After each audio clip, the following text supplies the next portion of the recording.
नमस्कार दोस्तों, Surya learning point में आपका स्वागत है।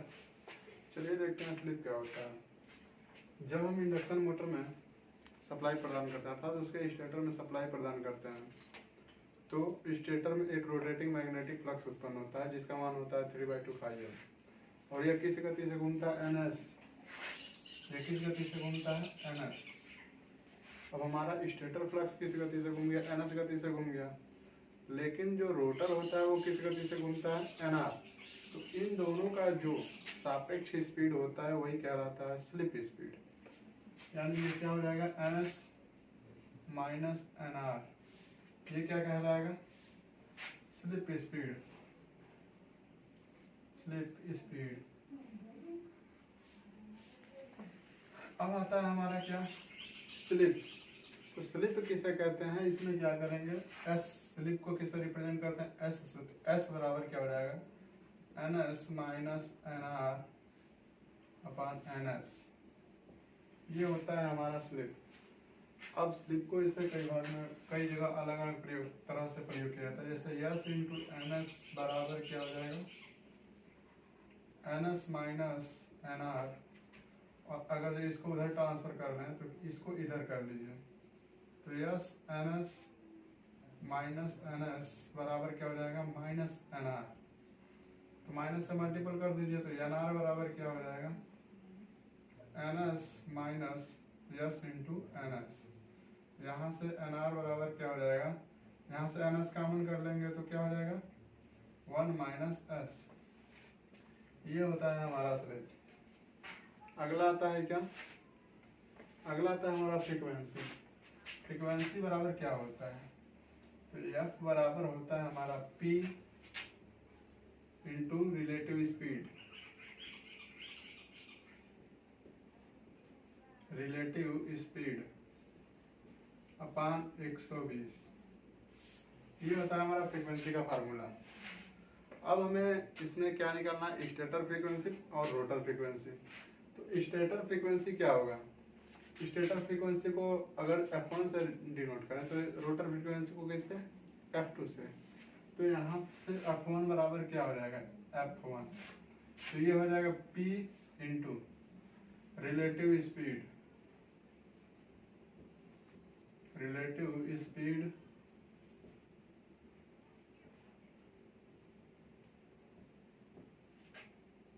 अपन 120। तो F1 बराबर क्या होगा, F1 बराबर P। अब स्टेटर फ्लक्स के सापेक्ष क्या रिलेटिव स्पीड होगा ns। तो ये क्या हो जाएगा P इंटू ns अपॉन 120। अब ये आता है यहाँ से ns बराबर 120, यहाँ से F1 अपॉन P भी होता है। जैसे अगर F1 को F मान लिया जाए तो ये होता है ns बराबर 120 F अपॉन P, तो ये यहीं से निकलता है। अब अगला आता है क्या हमारा रोटर फ्रीक्वेंसी। तो रोटर फ्रीक्वेंसी का मान क्या होगा f2। तो f2 बराबर क्या होगा f2 बराबर क्या होगा p रिलेटिव स्पीड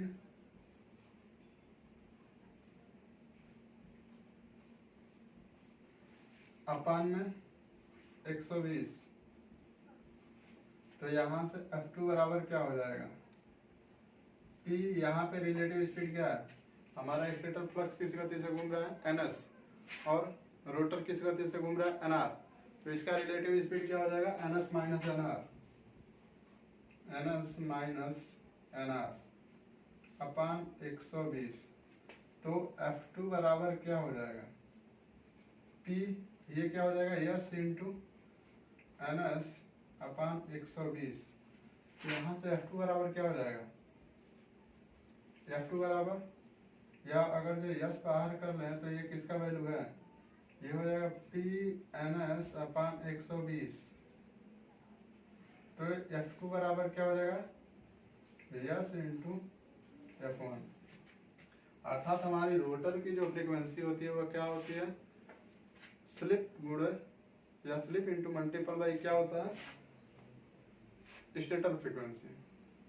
अब इसके बाद से हम क्या निकालेंगे, ये हमारा क्या हो गया, ये हो गया हमारा स्लिप ये भी स्लिप का ही फार्मूला है। अगर जो हमारा NS दिया है अर्थात नंबर ऑफ पोल दिए हैं और स्लिप दिया हो तो हम आराम से क्या कर सकते हैं, आसानी से रोटर का स्पीड निकाला जा सकता है। और अगर जो इसमें फ्रीक्वेंसी दिया हो, या तो रोटर फ्रीक्वेंसी दिया हो या स्टेटर फ्रीक्वेंसी, और स्लिप दिया हो तो हम एक फ्रीक्वेंसी इसमें से कोई भी निकाल सकते हैं। अगला आता है क्या, EMF इक्वेशन। EMF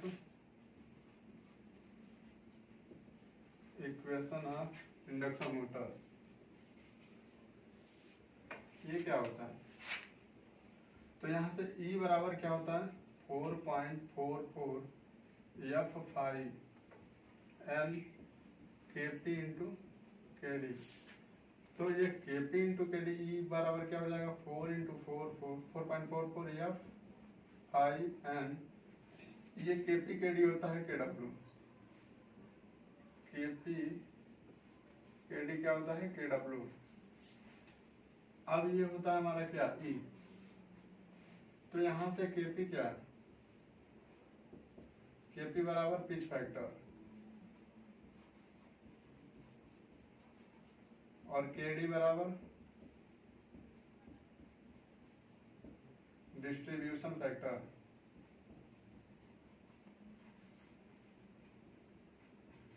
तो KW क्या हो जाएगा, वाइंडिंग फैक्टर। ये फार्मूला कहाँ से आया, तो आप लोग इसको क्या करेंगे, आएगा आपका ट्रांसफार्मर में भी आएगा, अल्टरनेटर में भी आएगा, तो जिसका अल्टरनेटर में डेरिवेशन किया जाएगा। तो यहाँ से ये फार्मूला क्या होता है, E बराबर 4.44 F5 Kp इंटू KD। अब ये Kp KD तो आ गया, यहाँ से Kp क्या है, पिच फैक्टर है, और KD क्या है, डिस्ट्रीब्यूशन फैक्टर। अब यहाँ पे Kp का अलग एक फंडा है जिसे कुछ टाइम बाद समझा जाएगा। ये क्या है, Kp इंटू KD बराबर KW, वाइंडिंग फैक्टर। अब यहाँ पे क्या होता है, फार फुल पिच वाइंडिंग,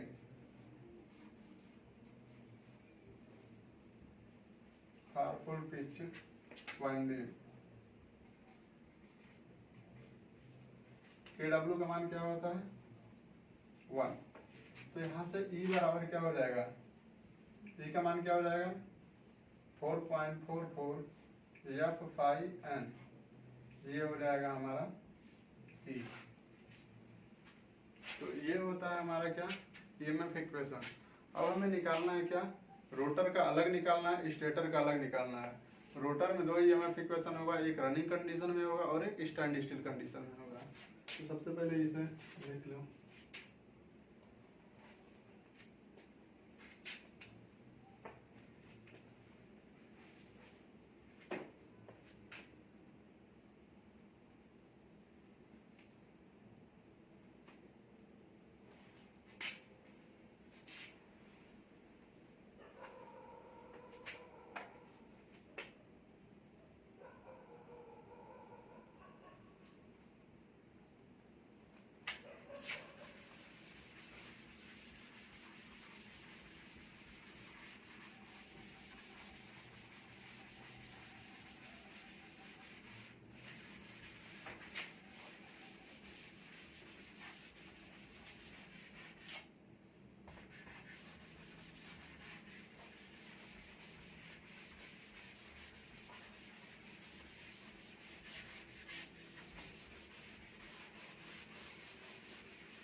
तो अब यहाँ से फॉर स्टेटर, अगर स्टेटर के लिए देखा जाए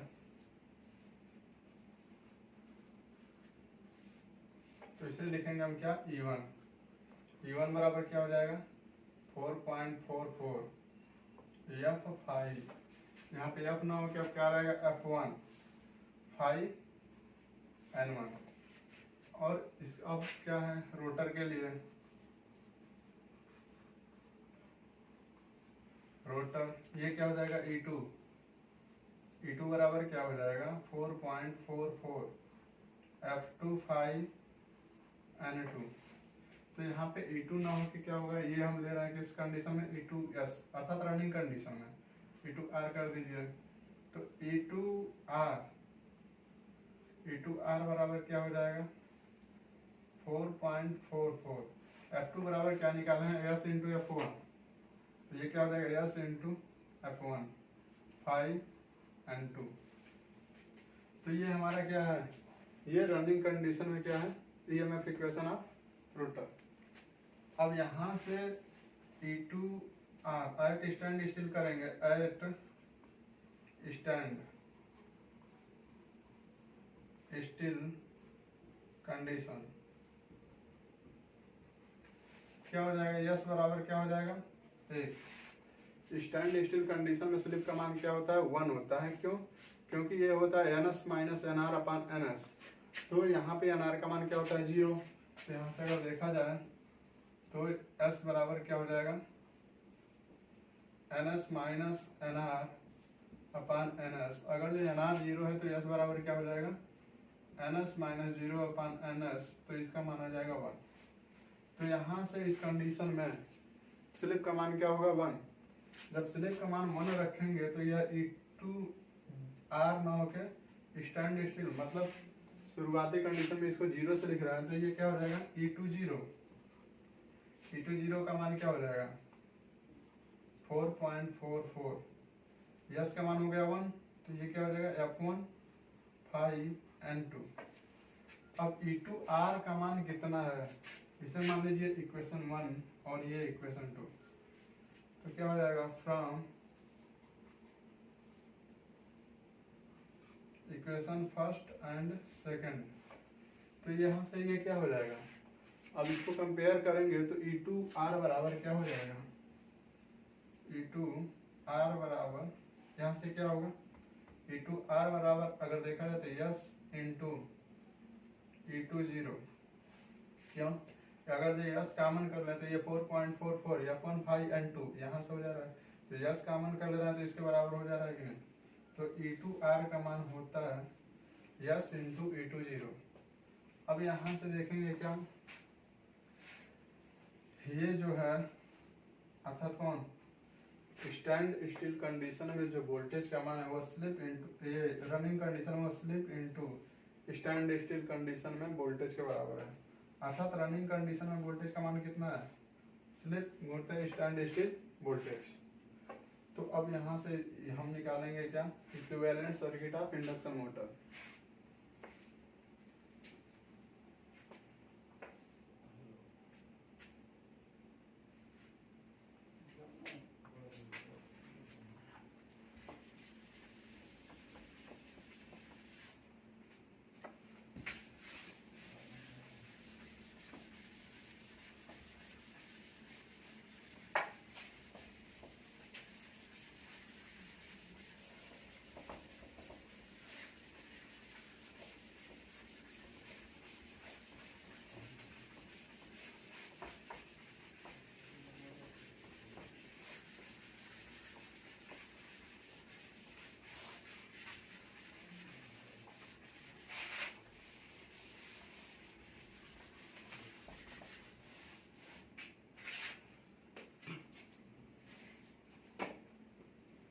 अब हमें क्या निकालना है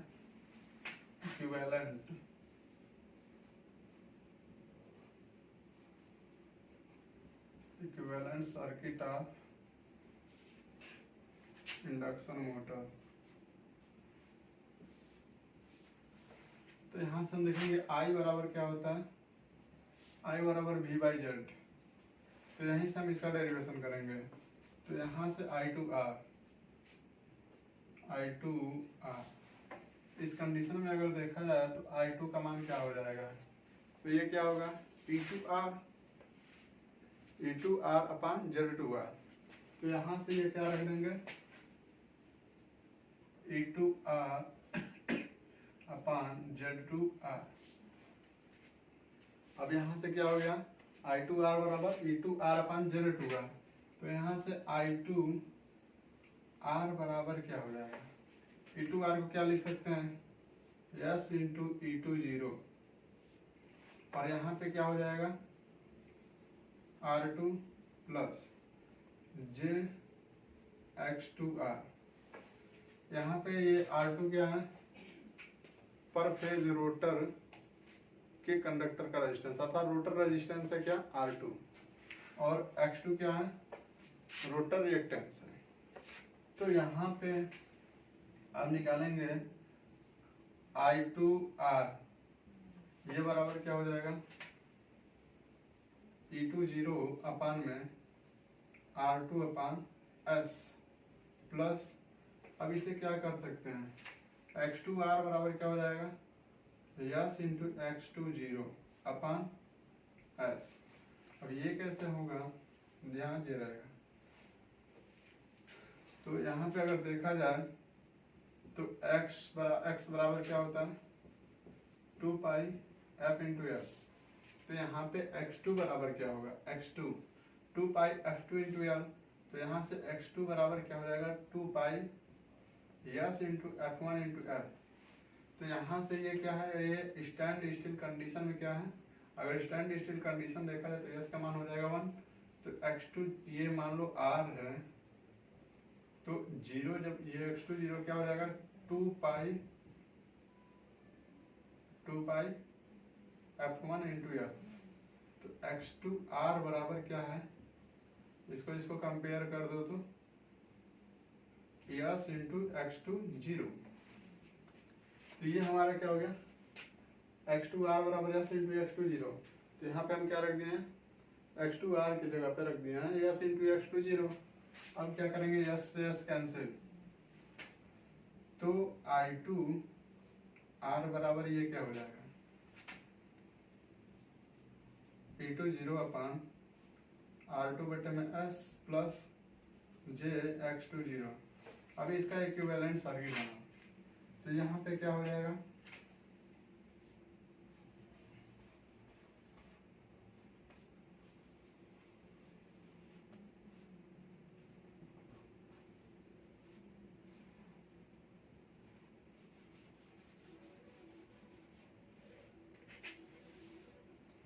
ये क्या है, ये R2 अपान S, ये क्या है X2 जीरो, और ये अभी मैकेनिकल लोड है जिसे निकालना है।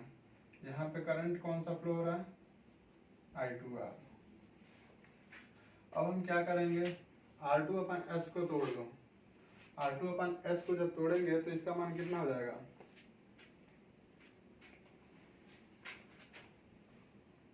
R2 अपान S बराबर क्या हो सकता है R2 प्लस R2 प्लस क्या हो जाएगा, ये हो जाएगा R2 इंटू 1 माइनस S अपान S। अब इसको तोड़ लेंगे तो आ जाएगा इतना, जैसे क्या हो जाएगा S यहाँ पे 1 अपान S हो जाएगा माइनस ये 1 हो जाएगा, यानी R2 ये माइनस है ये प्लस है कट जाएगा, बस हो जाएगा क्या R2 अपान S। तो यहाँ से ये हमारा क्या हो गया, ये है इसका। अब इसका एक्चुअल निकालेंगे, मतलब रोटर का एक्चुअल, तो ये क्या हो जाएगा, इसको और इस फार्म में रख दो, तो यहाँ से क्या हो जाएगा ये I2R रहेगा, R2 S की जगह पे क्या रख देंगे R2, और X2 जीरो रहेगा, यहाँ पे क्या आ जाएगा R2 1 माइनस S अपान S। तो अब यहाँ बना दीजिए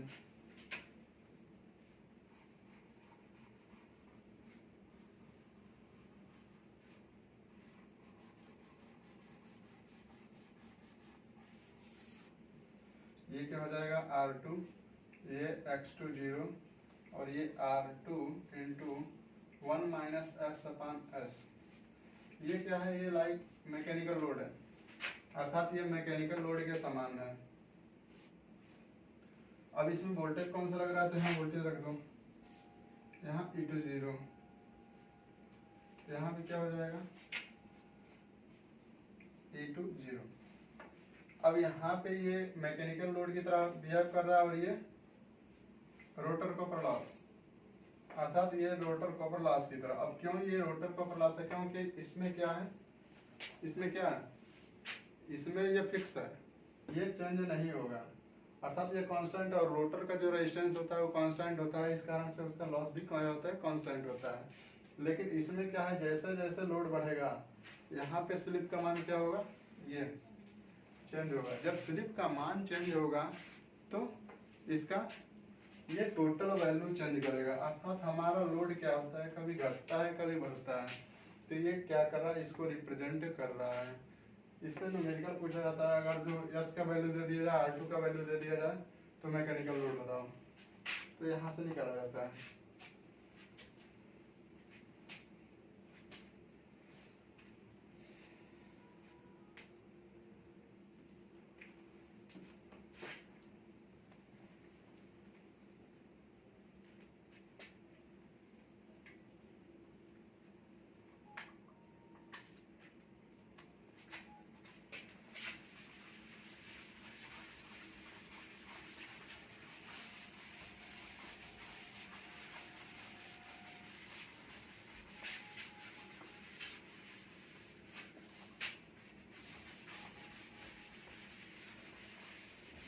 ये क्या हमारा आया है, equivalent circuit of rotor.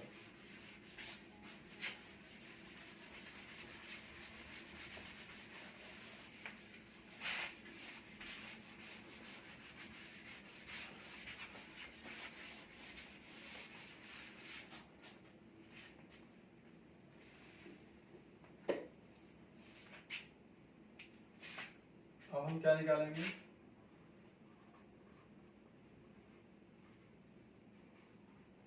Equivalent circuit of stator.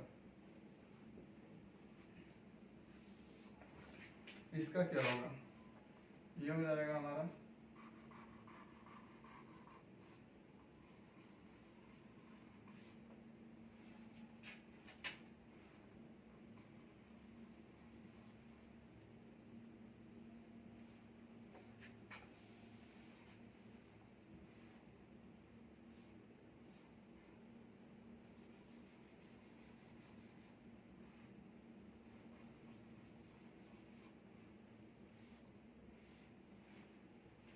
ये हमारा क्या है, R1, ये JX1, और ये क्या है RC, और ये क्या है X1। अब यहाँ से आप देखेंगे तो R2 क्या है, R2 बराबर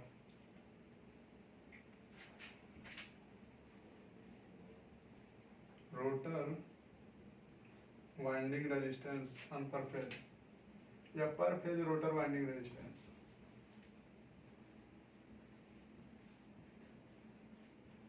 पर फेज रोटर वाइंडिंग रेजिस्टेंस। और X20 क्या है, X20 क्या है, X20 बराबर क्या है, पर फेज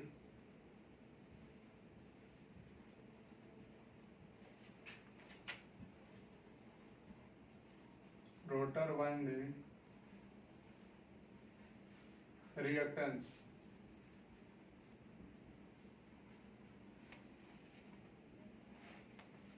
और ये क्या है हमारा, ये है लाइक मैकेनिकल लोड, तो ये हो जाएगा R2 इंटू 1 माइनस एस अपन एस।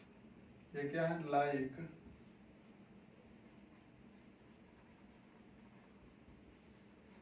Mechanical load. ये किसकी तरफ से है, मैकेनिकल लोड की तरफ बिहेव कर रहा है। अब यहाँ से देखा जाए तो R1 क्या हो जाएगा, R1 बराबर, ये क्या है, स्टेटर वाइंडिंग का पर फेज रेजिस्टेंस है। ये क्या हो जाएगा, पर फेज स्टेटर वाइंडिंग रेजिस्टेंस। और X1 क्या है, पर phase stator winding reactance.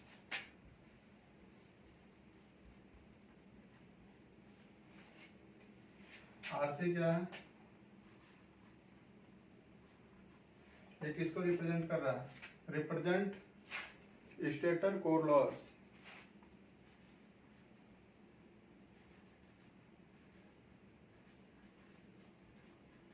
represents stator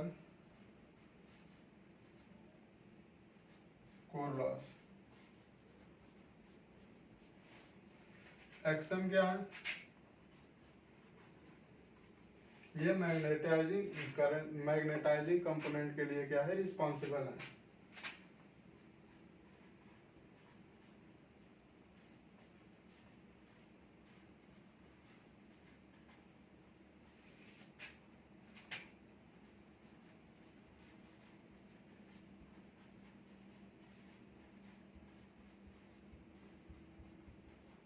magnetising component, magnetising current या कंपोनेंट। तो ये हमारा क्या हो गया, R1 बराबर पर phase stator winding resistance, X1 बराबर पर phase stator winding reactance, RC क्या रिप्रेजेंट कर रहा है, कोर लॉस को, और XM क्या रिप्रेजेंट कर रहा है, मैग्नेटाइजिंग करंट कंपोनेंट को। अर्थात इसी के कारण से क्या हो रहा है, मैग्नेटाइजिंग कंपोनेंट पैदा हो रहा है, अर्थात मैग्नेट पैदा हो रहा है किसमें, स्टेटर में। जो हमारा क्या होता है, मैग्नेटिक फ्लक्स उत्पन्न होता है, ये इसी के कारण से होता है। अगला क्या है, R2। R2 क्या है, रोटर पर वाइंडिंग का जो पर फेज रेजिस्टेंस है वो हमारा क्या है, R2। और X20 क्या है, रोटर वाइंडिंग पर फेज जो रिएक्टेंस होता है उसे हम रिप्रेजेंट कर रहे हैं X20। और R2 और 1 - S/S ये क्या रिप्रेजेंट कर रहा है, मैकेनिकल लोड। अभी ये क्यों मैकेनिकल लोड है, क्योंकि इसमें स्लिप वेरी करता है, जब स्लिप वेरी करता है तो मैकेनिकल लोड वेरी करता है, अर्थात ये वेरिएबल है, इसी कारण से इसे क्या रखे हैं, मैकेनिकल लोड की तरह। और ये क्या है, कांस्टेंट है। तो इसमें जो पर फेज कोर लॉस होता है किसका, रोटर का, ये कांस्टेंट होता है, इसीलिए ये क्या रखा गया है, कांस्टेंट। अर्थात R2 को पर फेज रोटर वाइंडिंग रेजिस्टेंस, यानी कि रोटर में जो कॉपर लॉस हो रहा है उसको रखा गया है। अब हम इसका निकालेंगे actual equivalent circuit of induction motor.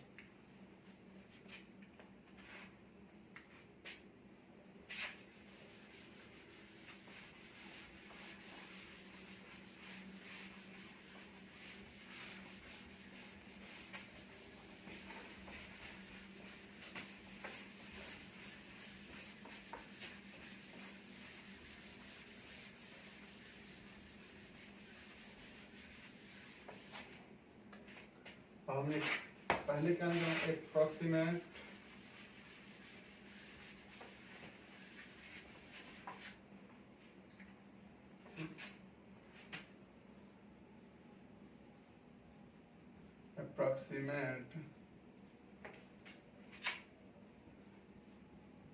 Equivalent circuit of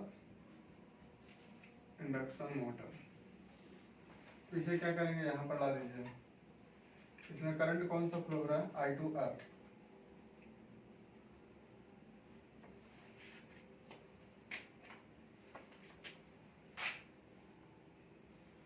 यहाँ पे क्या है, E1 और यहाँ पे क्या है, E20।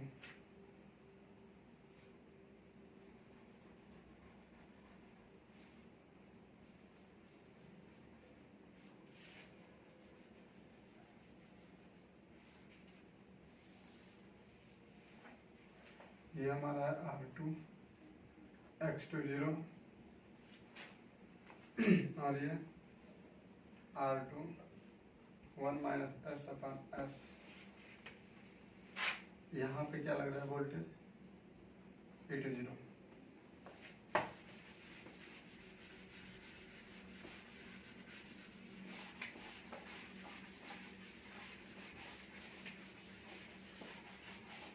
अब हम क्या करेंगे, actual equivalent circuit of induction motor कब, जब सेकेंडरी को रिफर्ड किस में कर रहे हैं, प्राइमरी में।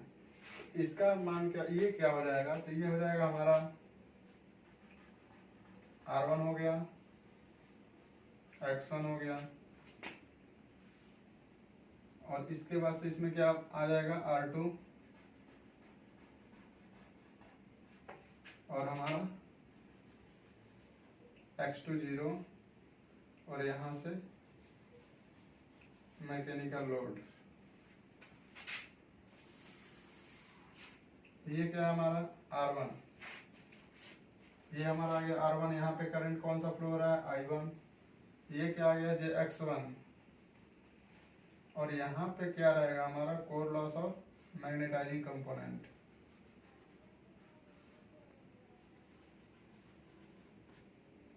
ये हो जाएगा RC और ये XN। इसमें करंट कौन सा जा रहा है I म्यू और इसमें IW, यहाँ पे I0 नो लोड करंट। अब यहाँ से ये देखा जाए तो ये क्या हो जाएगा, ये जब मान लीजिए क्या करेगा, अगर जो इसको इसमें यानी कि प्राइमरी में जब ट्रांसफर करेंगे तो अगर जो इसको डायरेक्ट क्या रख दें R2 रख दें तो इधर के करंट और उधर करंट में डिफरेंस है तो इसका वैल्यू क्या हो जाएगा, चेंज हो जाएगा। ये आएगा जरूर इधर, लेकिन उसके मान में चेंजिंग नहीं करना है तो हम इसलिए क्या करेंगे, इसको R2 डैश कर देंगे। R2 डैश का मान कितना है, इधर करंट कौन सा जा रहा है, इधर जा रहा है I2R। I2R इंटू R2 के बराबर क्या R2 डैश और यहाँ पे करंट कौन सा जा रहा है I1, यानी कि इस I1 R2 डैश का मान किसके बराबर है, R2 इंटू I2R के बराबर है। और यहाँ पे ऐसा ही क्या हो जाएगा JX2 0 डैश। ये भी क्यों डैश लगाए हैं, क्योंकि इसके मान में हमें चेंजिंग नहीं करना है, इसी कारण से यहाँ पे क्या लगा दे रहे हैं डैश। और इसका मान क्या हो जाएगा R2 dash 1 minus S upon S। ये हो जाएगा actual equivalent circuit of induction motor.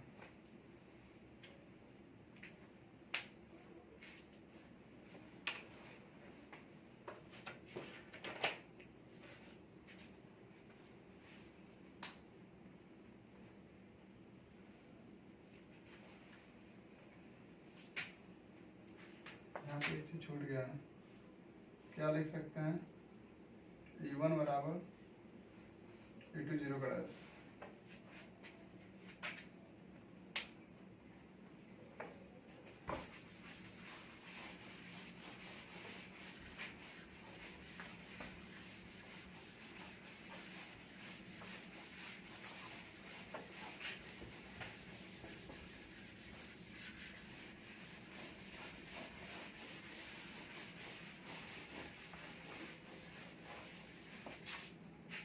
अब हमें देखना है क्या, रिलेटिव स्पीड।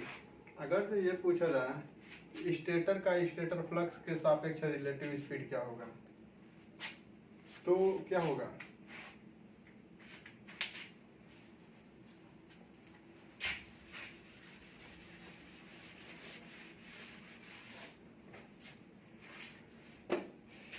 क्या होगा, what is the relative speed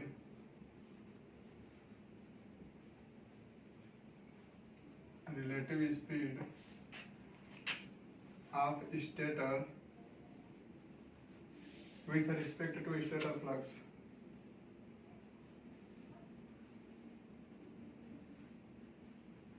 Respect to stator flux। तो इसका स्पीड क्या होगा, स्टेटर फ्लक्स का स्पीड क्या होता है NS और स्टेटर का स्पीड क्या है, स्टेटर स्थिर है तो इसका रिलेटिव स्पीड क्या हो जाएगा NS माइनस 0, इसका मान क्या आ जाएगा NS। अर्थात स्टेटर फ्लक्स के सापेक्ष रिलेटिव स्पीड का मान क्या होता है NS। अब यहाँ पे अगला आता है what is the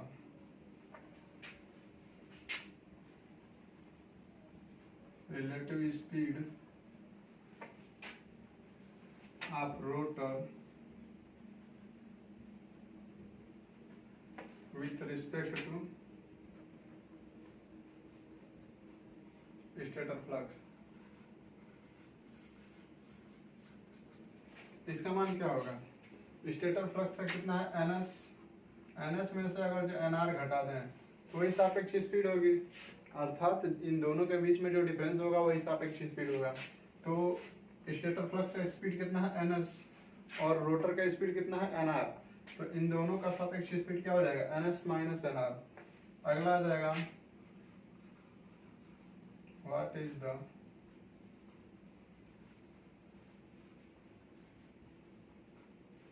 relative speed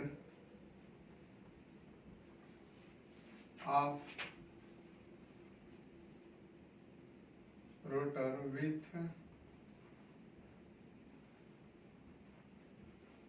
respect to stator।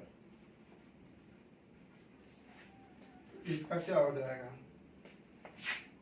इसका स्पीड कितना होगा, रोटर का स्पीड कितना होता है nr और स्टेटर का स्पीड 0, तो इसका क्या हो जाएगा nr माइनस 0, तो इसका मान क्या हो जाएगा nr। अब पूछ ले रोटर के सापेक्ष स्पीड क्या हो जाएगा, तो nr minus nr 0।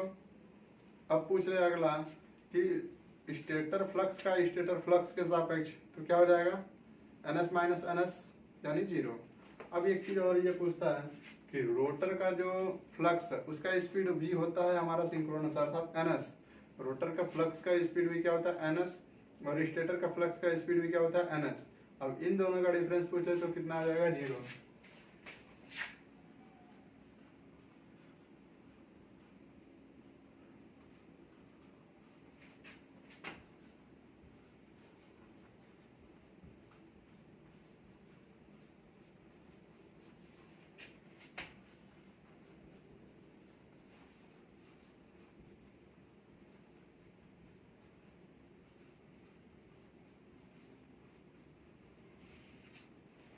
Stator flux, इसका मान क्या हो जाएगा, रोटर फ्लक्स का स्पीड भी क्या होता है ns और स्टेटर फ्लक्स का भी स्पीड क्या होता है ns, ns माइनस ns बराबर 0।